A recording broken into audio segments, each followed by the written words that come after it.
My YouTube channel. स्वागत है आप सब लोगों का। देखिए ठीक है, लास्ट हमारा लेक्चर था, हमने वहां पर बात की थी बायोलॉजी के एक बिल्कुल बेसिक से इंट्रोडक्शन की, और साथ के साथ मैंने आपको बताया था कि हर मंडे आप लोगों के लिए एक बायोलॉजी का सेक्शन जो रहेगा वो मैं प्रोवाइड करूंगी। यानी कि हम जर्नल साइंस पढ़ना स्टार्ट कर रहे थे और उसमें सबसे पहले हमने बायोलॉजी स्टार्ट की थी, और उसके अलग अलग टॉपिक जो हैं उनके बिल्कुल छोटे छोटे जो सेशंस होंगे, बिल्कुल छोटे छोटे वीडियोस जो है मैं आप लोगों के लिए अपलोड किया करूंगी, जो आपके लिए हर एक एग्जाम के ठीक है रिगार्डिंग अगर आप बात करेंगे तो आपके लिए वो बहुत ही ज्यादा बेनिफिशियल रहेंगी। तो स्टार्ट कर रही हूं मैं अपना फर्स्ट जो टॉपिक है बायोलॉजी का, दैट इज न्यूट्रिशन। हम बात करेंगे न्यूट्रिशन के बारे में, यानी कि ठीक है जिसे हिंदी में हम क्या कहते हैं, पोषण के बारे में। देखिए बहुत ही इंपॉर्टेंट सा टॉपिक है, और एग्जाम में चाहे आप किसी भी टाइप के एग्जाम के लिए प्रिपेयर कर रहे हो, यहाँ से या अगर मैं कहूँ इस टॉपिक में से क्वेश्चंस जो है वो जरूर ही बनते हैं, और बहुत ही क्या होते हैं, कई बार सिंपल टाइप के जो क्वेश्चंस होते हैं, लेकिन अगर जो चीजें हैं वो आपके लिए या आपको क्लियर नहीं हो तब हमें जो क्वेश्चन है वो करने में प्रॉब्लम बहुत ज्यादा आती है। तो देखो न्यूट्रिशन की अगर बात करें कि न्यूट्रिशन क्या होता है, तो पोषण क्या होता है, तो इसकी सिंपल सी चीज है, सिंपल सी एक डेफिनेशन हम कहेंगे कि जो भी चीज हम खाते हैं, ओके, कोई भी चीज, जैसे आप चाहे घर का बना खाना खा रहे हैं या आप बाहर का खा रहे हैं, जैसे मर्जी आप कोई भी चीज खा रहे हैं, आप दाल खा रहे हैं, चावल खा रहे हैं, रोटी खा रहे हैं, ठीक है, इवन आप कोई जंक फूड भी खा रहे हैं, तो हर तरह का जो खाना है, हर तरह का जो फूड है वो हमें कुछ क्या करता है, सब्सटेंसेस जो है, ठीक है, हमें उनसे क्या मिलते हैं, हम कह सकते हैं वो हमें प्रोवाइड करते हैं, और वो वही सब्सटेंसेस होते हैं जो हमारी बॉडी की प्रॉपर ग्रोथ कह सकती हूँ, ठीक है, यानी कि हम कह सकते हैं कि हमारे शरीर की वृद्धि के लिए, विकास के लिए, मेंटेनेंस के लिए, ठीक है, चाहे आप किसी भी चीज में बात करें तो बहुत ही ज्यादा क्या होते हैं, इंपॉर्टेंट होते हैं। तो वो सब्सटेंसेस जो हमें मिलते हैं, ओके, और जिनको हम क्या करते हैं, एब्जॉर्ब करते हैं, और जिनका हम अपने बॉडी की हर एक मेटाबॉलिक रिएक्शन के लिए, हर एक उपापचयी क्रिया के लिए, ठीक है, ग्रोथ के लिए एंड कंट्रोल, आप जो भी कहें, यूज करते हैं, उन्हें हम क्या बोल देते हैं, न्यूट्रिएंट्स बोल देते हैं, यानी कि हम उन्हें कहते हैं पोषक पदार्थ। और उन्हीं पोषक पदार्थों को, ठीक है, फूड से क्या करना, एब्जॉर्ब करना, इस पूरी प्रोसेस जो हो जाएगी वो न्यूट्रिशन हो जाएगी। तो हमें बेसिकली यहाँ पर बात करनी है उन सभी न्यूट्रिएंट्स के बारे में ही, यानी कि उन सभी पोषक पदार्थों के बारे में ही जो हमें क्या है, खाने से मिलते हैं, ठीक है। और अगर मैं बात करूं इन पोषक पदार्थों की, तो इन्हें आप कह सकते हैं कुछ 7 कैटेगरीज में क्या किया गया है, डिवाइड किया गया। ओके, अगर आपसे पूछा जाए कि पोषक पदार्थ कितने प्रकार के होते हैं, तो हम कहते हैं 7, ठीक है, कैटेगरीज में इन्हें क्या किया गया, डिवाइड किया गया। सिंपल सिंपल से क्वेश्चंस है, जैसे जैसे क्वेश्चंस पूछे जाते हैं वैसे वैसे मैं आपको साथ साथ में बताती जाऊंगी। तो आज के लेक्चर में हम, ठीक है, कोई भी या जितने भी ये पोषक पदार्थ है, इनका सिर्फ एक सिंपल सा जो क्लासिफिकेशन है उसको ही क्या करेंगे, डिस्कस करेंगे। तो देखो सबसे पहले नंबर पे जो आता है पोषक पदार्थ, जिसे हम कहेंगे दैट इज कार्बोहाइड्रेट, ठीक है, कार्बोहाइड्रेट्स बोला जाता है। हिंदी में लिखो, इंग्लिश में लिखो, एक ही बात है, क्या बोला जाता है, कार्बोहाइड्रेट्स, ठीक है। हाँ जी, सेकंड नंबर पे जो आता है that is proteins, okay. Third number पे फैट्स,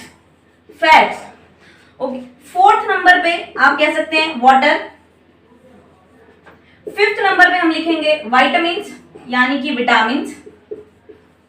6 नंबर पे आएंगे हमारे पास मिनरल्स, और आप इनको सॉल्ट्स भी लिख सकते हैं, ठीक है, जिन्हें हम खनिज लवण कहते हैं। एंड 7 नंबर पर हम लिखेंगे फाइबर्स, रेशे, ओके। तो ये सारे के सारे जो 7 आपके सामने मैंने क्या रख रखे हैं, नाम रख रखे हैं, लिखे हैं, ये सभी के सभी क्या हैं, ये पोषक पदार्थ हैं, ओके। सबसे पहले नंबर पे लिखा गया है कार्बोहाइड्रेट। हम एक एक को क्या करेंगे, पूरा ही डिटेल में डिस्कस करेंगे, और बिल्कुल जितनी भी ज्यादा इंपॉर्टेंस सबकी है, यानी कि जितने भी काम सबके हैं, हमारी बॉडी में जो कार्बोहाइड्रेट है वो कैसे वर्क करता है, ठीक है, ये सारी चीजें हम समझेंगे। प्रोटीन, हाँ जी, फिर है फैट्स, ओके, एंड जिसको हिंदी में हम कहते हैं वसा, फिर है वाटर, जल, हाँ जी, देन है विटामिन, एंड देन है मिनरल्स, जिन्हें हम बोलते हैं खनिज पदार्थ कह सकते हैं, या फिर खनिज लवण जो है वो भी कह सकते हैं।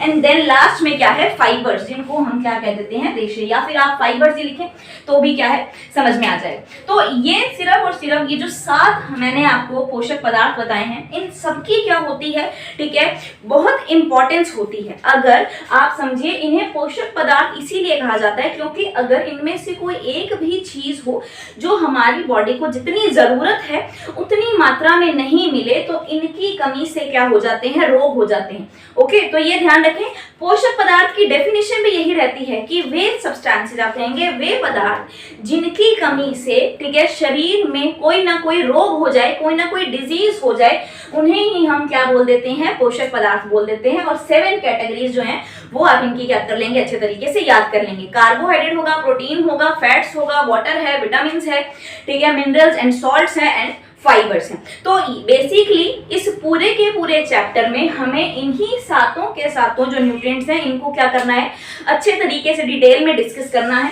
ओके, तो एक इसके अलावा और ध्यान रखो कि अगर मैंने आपको बोल दिया कि आप कोई भी चीज खा रहे हैं, हमें उनसे, ठीक है, ये सभी, आप चाहे इवन आप कोई जंक फूड भी खाते हैं ना, तो भी आपको उनके बीच में जो कार्बोहाइड्रेट है वो मिलेगा ही मिलेगा, प्रोटीन जो है, फैट्स जो है, ये चीजें जरूर मिलेंगी ही मिलेंगी, ठीक है। लेकिन आपने एक नाम जो है बहुत बार सुना होगा, ठीक है, what is called balanced diet.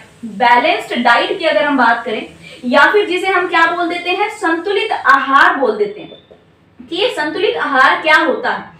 हम सिंपल सी डेफिनेशन इसकी ये लिख देते हैं, ठीक है, कि ऐसा आहार या ऐसी डाइट, ऐसा भोजन जिसमें क्या हो, ये सभी पोषक तत्व जो हैं जो उपस्थित हो, प्रेजेंट हो, उन्हें हम क्या बोल देते हैं, बैलेंस डाइट बोल देते हैं। जबकि ऐसा नहीं होता, ऐसा नहीं होगा कि आप क्या करते हैं, ठीक है, आपने अपनी एक प्रॉपर डाइट जो ली है, आप उसमें, ठीक है, राइस जो है उसकी क्वांटिटी बहुत ज्यादा बढ़ा देते हैं, यानी कि हमने कार्बोहाइड्रेट की जो क्वांटिटी है वो बहुत ज्यादा बढ़ा दी। लेकिन वहीं अगर बात करें सीरियल्स की या दालों की बात करें तो उसकी जो अमाउंट है वो हमने बहुत ज्यादा कम कर दी, क्योंकि हमने कार्बोहाइड्रेट ज्यादा ले लिया, प्रोटीन कम ले लिया। ऐसी डाइट बिल्कुल भी बैलेंस डाइट नहीं हुई। बैलेंस डाइट एक्चुअली में क्या होती है कि हमारी बॉडी को इन सभी ये जो पोषक तत्व हैं इनकी जितनी रिक्वायरमेंट है उतनी ही, ठीक है, मात्रा में अगर हम इसे क्या करते हैं, ग्रहण करते हैं, उसे ही हम बैलेंस डाइट बोल देते हैं। ना कि अगर आपको कोई भी चीज जो है वो इनके, ठीक है, अलग से एक डिफरेंट रेशियो में मिल रही है, जितनी जरूरत है, कोई चीज तो जरूरत से बहुत ज्यादा मिल रही है, कोई चीज जरूरत से कम मिल रही है लेकिन प्रेजेंट है, तो उसे आप बैलेंस डाइट बिल्कुल भी नहीं कहेंगे। तो सिंपल सी चीज है, ठीक है। अगर मैं बात करूं कैटेगरीज, तो ये 7 कैटेगरीज आप लोगों को अच्छे से याद हो गई होंगी, फटाफट नोट करें। देन अब हम इन्हीं सातों के सातों, ठीक है, जो आपके सामने पोषक तत्व हैं इनका थोड़ा सा क्लासिफिकेशन भी पढ़ लेते हैं। हाँ जी, तो देखिए पहला क्लासिफिकेशन जो हम इनका पढ़ेंगे वो होगा बेस्ड कि कोई भी पोषक पदार्थ जो है वो हमें, हमारी बॉडी को कितनी ज्यादा क्या होता है, उसकी रिक्वायरमेंट होती है, या फिर कितना ज्यादा हमें, ठीक है, उसको क्या करना होता है, कंज्यूम करना होता है। तो अगर हम बात करें उनकी रिक्वायरमेंट के बेस पर कि हमारी बॉडी को उनकी कितनी रिक्वायरमेंट है, तो उसके अगर आधार पर मैं बात करूं तो ये जो सभी पोषक पदार्थ हैं इन्हें 2 क्या है, भागों में बांटा गया है, यानी कि क्लासिफाई किया गया है 2 तरीके से, जिनमें सबसे पहले आते हैं जिन्हें हम बोल देते हैं, ठीक है, macronutrients. Okay, macronutrients. And then आते हैं सेकंड नंबर पे जिन्हें हम बोल देते हैं माइक्रो न्यूट्रिएंट्स। अब micro nutrients and macro nutrients कौन से होंगे? जो मैक्रो न्यूट्रिएंट्स होते हैं इन्हें हिंदी में बोला जाता है, ठीक है, बहु पोषक तत्व, बहु पोषक तत्व। और वहीं जो माइक्रो न्यूट्रिएंट्स होंगे इन्हें बोला जाता है सूक्ष्म भी कह सकते हैं। एंड देन इसी के साथ साथ अल्प पोषक तत्व जो है वो भी इन्हें बोल दिया जाता है। ओके, अब नाम से आपको पता चल रहा होगा कि ऐसे पोषक तत्व जो क्या हो, बिल्कुल कम मात्रा में ही खाए जाएं और तब भी वो हमारे लिए क्या हो, उतने ही ज्यादा बेनिफिशियल हो, तो वो सभी किस में आएंगे, अल्प पोषक तत्वों में आएंगे। लेकिन जो ऐसे हमारे, आप कह सकते हैं, पोषक तत्व हो जिनकी हमें क्या हो, ज्यादा मात्रा में रिक्वायरमेंट होती है, ज्यादा मात्रा में हमें उन्हें ग्रहण करना होता है, उन्हें हम बहु पोषक तत्वों में क्या है, रखते हैं। फॉर एग्जाम्पल, ठीक है, क्या अगर हम बात करें कार्बोहाइड्रेट की, तो कार्बोहाइड्रेट किसके अंडर आएगा, बहु पोषक तत्वों में आएगा। जो कार्बोहाइड्रेट्स होता है, क्या हम ऐसा कहते हैं कि हम ओनली, ठीक है, 1 ग्राम ही क्या कर ले, शुगर ले लें पूरे दिन में तो काम चल जाएगा? बिल्कुल भी नहीं। अगर मैं बात करूं प्रोटीन की, ठीक है। तो प्रोटीन अगर हम बात करें तो बिल्कुल 1 ग्राम आप प्रोटीन ले लो, लेकिन पूरे दिन का क्या होगा, काम चल जाएगा, ऐसा नहीं होगा। तो जनरली क्या होता है, ठीक है, ये ऐसे हमारे पास क्या होते हैं, तत्व होते हैं जिनकी हमें क्या होती है, ज्यादा जरूरत होती है। कार्बोहाइड्रेट्स अगर मैं बात करूं, ठीक है, अगर हम कहें प्रोटीन्स, ओके, अगर हम कहें फैट्स, तो ये तीनों ही किस में आते हैं, बहु पोषक तत्वों में आते हैं। एंड फिर अगर बात करूं ये सूक्ष्म या फिर अल्प पोषक तत्वों की, तो अगर हम कहें विटामिन, तो विटामिन जो है वो उनकी थोड़ी सी ही मात्रा क्या होती है, पर्याप्त होती है, काफी होती है। फिर अगर हम कहें मिनरल्स, और अगर मैं सॉल्ट्स लिखूं तो मिनरल्स हैं या सॉल्ट्स हैं, ठीक है, ये किसके अंडर आते हैं, अल्प पोषक तत्वों के अंदर आते हैं। कई बार आपसे एग्जाम में सिंपल सी क्वेश्चन जो है वो पूछा जाता है, आपको 4 जो भी पोषक तत्व हैं उनके नाम दिए जाते हैं और साथ के साथ सिर्फ पूछ लिया जाता है कि जितने भी आपको ऑप्शन दिए उनमें से, ठीक है, माइक्रो न्यूट्रिएंट्स कौन सा है या फिर क्या है, मैक्रो न्यूट्रिएंट्स कौन सा है। तो आई होप अब आप लोगों को ये चीज अच्छे से याद रहेगी। एंड देन उसके बाद अगर हम बात करें कि किस किस बेसिस पर, एक चीज और ध्यान रखो कि अगर ये कार्बोहाइड्रेट, प्रोटीन्स एंड क्या है, फैट्स हैं, ये तीनों ही क्या हैं, ऑर्गेनिक सब्सटेंसेस हैं। कैसे हैं, ऑर्गेनिक सब्सटेंसेस हैं, यानी कि कार्बनिक पदार्थ हैं। किससे बने होते हैं, कार्बनिक पदार्थों का मतलब क्या हो जाएगा कि ये तीनों ही किससे बने होते हैं, कार्बन से बने होते हैं। आप ये कह सकते हैं कि इन तीनों की अगर हम संरचना देखें तो उसमें जो कार्बन है वो क्या करता है, एक मेजर एलिमेंट के जैसे, ठीक है, रोल जो है वो रखता है। और वहीं अगर हम बात करें जैसे वाटर, विटामिन हैं, मिनरल्स हैं या सॉल्ट्स हैं, तो ये कैसे होते हैं, ये इनऑर्गेनिक सब्सटेंसेस होते हैं। इनऑर्गेनिक सब्सटेंसेस का मतलब कि इनमें कार्बन नहीं पाया जाता, ये अकार्बनिक पदार्थ जो हैं, ठीक है, वो होते हैं। अब अकार्बनिक पदार्थ और क्या है, कार्बनिक पदार्थ। और अगर मैं कहूँ वाटर, तो वाटर क्या करता है, एक बफर के जैसे काम करता है, ठीक है, जहां पर जिस अकॉर्डिंग जरूरत होती है वो उसी के अकॉर्डिंग ओके काम करता है। तो ये सिंपल सी चीज अगर मैं रिक्वायरमेंट के अकॉर्डिंग ध्यान रखूं तो बस याद रखिएगा, बहु पोषक तत्व सूक्ष्म और अल्प पोषक तत्व कार्बोहाइड्रेट, प्रोटीन्स, फैट्स हैं, हमें ज्यादा अमाउंट में चाहिए होता है। लेकिन अगर बात करें विटामिन हैं, मिनरल्स हैं और सॉल्ट्स हैं, तो ये हमें बहुत ही क्या होते हैं, कम अमाउंट में चाहिए होते हैं। अब हम बात करेंगे अगले क्लासिफिकेशन पर, ठीक है, हमने बात करी रिक्वायरमेंट के अकॉर्डिंग। अब हम एक्चुअली में बात करेंगे जो सेकंड टाइप का हमारा क्लासिफिकेशन रहेगा, हम इनकी वर्किंग के अकॉर्डिंग बात करेंगे कि कौन सा जो न्यूट्रिएंट है, कौन सा पोषक तत्व है, वो किस टाइप का जो काम है वो हमारी बॉडी में करता है, उन्हें हम क्या करेंगे यहाँ पर थोड़ा सा देखेंगे। तो सबसे पहला जो हमारे पास यहाँ पर टाइप आएगा, that is energy giving.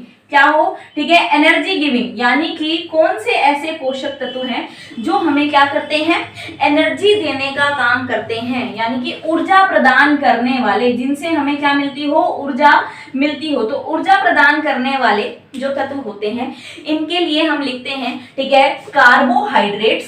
Carbohydrates जो है वो हमें क्या देते हैं, ऊर्जा मिलती है इनसे। और साथ के साथ आप यहाँ पर लिखेंगे फैट्स, ओके। और इन्हीं के साथ एक चीज और ध्यान रखेंगे कि जो कार्बोहाइड्रेट्स होती हैं वो इंस्टेंट एनर्जी का क्या होती है, सोर्स, यानी कि तुरंत ऊर्जा प्रदान करती हैं। और अगर वही बात करें हम फैट्स की, तो फैट्स जो हैं वो क्या करती हैं, लंबे टाइम के लिए, एक लॉन्ग टाइम के लिए हमें क्या देती हैं, एनर्जी देती हैं।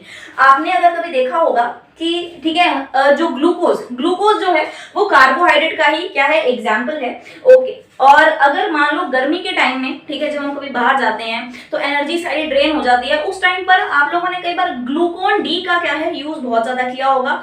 वो एक्चुअली में क्या होता है, कार्बोहाइड्रेट ही होता है, जिससे हम क्या करते हैं, वाटर में थोड़ा सा, ठीक है, डिसॉल्व करके पी लेते हैं, तो उनसे हमें क्या मिलती है, इंस्टेंट एनर्जी मिलती है। तो सेम कार्बोहाइड्रेट्स क्या करते हैं, इंस्टेंट एनर्जी प्रोवाइड करते हैं। और अगर हम बात करें फैट्स की, तो देखो फैट्स, ओके, ऑयल्स अगर मैं बात करूं तो ऐसी चीजें अगर हम कहें तो सर्दियों में हमारे घर में जो घी है, तेल है, ऐसी चीजों का यूज बहुत ज्यादा होता है। और ऐसी कुछ चीजें बनाई भी जाती हैं, ठीक है, जिनके बीच में घी जो है वो काफी ज्यादा अमाउंट में डलता है।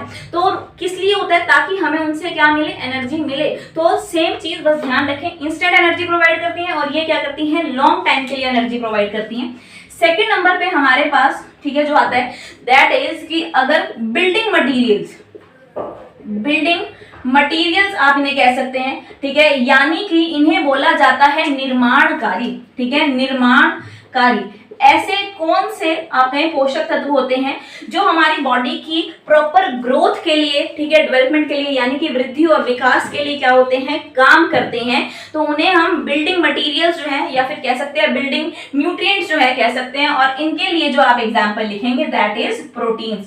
प्रोटीन्स क्या करते हैं, हमारी बॉडी की प्रॉपर ग्रोथ में क्या करते हैं, बहुत ही, ठीक है, हाँ जी, हेल्पफुल होते हैं। थर्ड नंबर पे हम लिखेंगे जो मेटाबॉलिक न्यूट्रिएंट्स होते हैं, मेटाबॉलिक, ठीक है, न्यूट्रिएंट्स। अब मेटाबॉलिक न्यूट्रिएंट्स कौन से होंगे, देखिए जितनी भी हमारी बॉडी में क्या चलती हैं, कुछ बायोकेमिकल रिएक्शंस चलती रहती हैं, हर टाइम चलती रहती हैं। अब जैसे आपने कोई भी चीज क्या है, फूड है, कोई भी खाना खाया है, ओके, उसका अगर डाइजेशन कहें या ऐसी कोई भी चीजें हैं, कुछ रिएक्शन जो होती हैं वो बॉडी में क्या है, प्रॉपर हर टाइम पर चलती रहती हैं। इन्हें बोलते हैं हम उपापचयी क्रियाएं, ठीक है, हाँ जी, उपापचयी क्रियाएं। तो उन्हीं क्रियाओं को या उन्हीं रिएक्शंस को करवाने के लिए, एक प्रॉपर तरीके से करवाने के लिए, उनकी प्रॉपर मेंटेनेंस के लिए जो पोषक तत्व जरूरी होते हैं उन्हें हम क्या बोल देते हैं, मेटाबॉलिक रिएक्टिव न्यूट्रिएंट्स जो है वो कह सकते हैं, जिनमें आप लिखेंगे विटामिन, ठीक है, विटामिन, हाँ जी, इसी के साथ आप लिखेंगे मिनरल्स एंड सॉल्ट्स। तो ये तीनों क्या आएंगे, इसके अंडर आ जाएंगे। और लास्ट में जो हम पढ़ेंगे, ठीक है, हाँ जी, जिन्हें बोलते हैं हेरिडिटरी न्यूट्रिएंट्स। अब हेरिडिटरी जो सब्सटेंसेस लिख देती हूँ, हेरिडिटरी सब्सटेंसेस। अब हेरिडिटरी सब्सटेंसेस होंगे जिन्हें हम हिंदी में बोलते हैं अनुवांशिक पदार्थ। ऐसे कुछ सब्सटेंसेस होते हैं जो क्या करते हैं, एक जनरेशन से दूसरी जनरेशन में क्या होते हैं, ट्रांसफर होते हैं, ओके। और जिनका सबसे ही अच्छा एग्जांपल है DNAs and RNase, okay, DNAs और आरएनए। तो इसमें जो डीएनएज हैं हम जानते हैं कि ये क्या होता है, ह्यूमंस में ही हमें मिलता है। तो ह्यूमंस में जो भी हमें जेनेटिक मटेरियल मिलता है, हेरिडिटरी सब्सटेंस मिलता है, उसे हम क्या बोल देते हैं, डीएनएज बोल देते हैं। अब आपको लगेगा कि डीएनएज और आरएनएज को हमने यहाँ पर क्यों डिस्कस किया है, तो यहाँ रखेंगे कि ये जो डीएनए और आरएनए होते हैं इनमें एक पर्टिकुलर टाइप की क्या मिलती है, हमें कार्बोहाइड्रेट मिलता है, यानी कि शुगर जो है वो मिलती है। तो वही कार्बोहाइड्रेट को हमें यहाँ पर पढ़ना है। तो कार्बोहाइड्रेट कुछ स्पेशल टाइप की होती हैं जिन्हें हम राइबो शुगर कह देते हैं या फिर डीऑक्सी राइबो शुगर जो कह देते हैं, वो हमें डीएनएज और आरएनएज में क्या है, मिलती है। इसीलिए हमने इनको यहाँ पर क्या किया है, डिस्कस किया है। तो आई होप ये इतना सा सेशन जो है वो आप लोगों को समझ में आया होगा। सबसे पहले अब जो नेक्स्ट मेरा लेक्चर रहेगा वहां पर हम क्या करेंगे, कार्बोहाइड्रेट्स को डिस्कस करेंगे। कार्बोहाइड्रेट्स के कितने टाइप्स होते हैं, क्या क्या यूजेस होते हैं, कैसे कैसे काम करते हैं, सारी चीजें क्या करेंगे, अच्छे तरीके से समझेंगे। तो जल्दी मिलेंगे आप लोगों से एक नए लेक्चर के साथ। Till then good bye.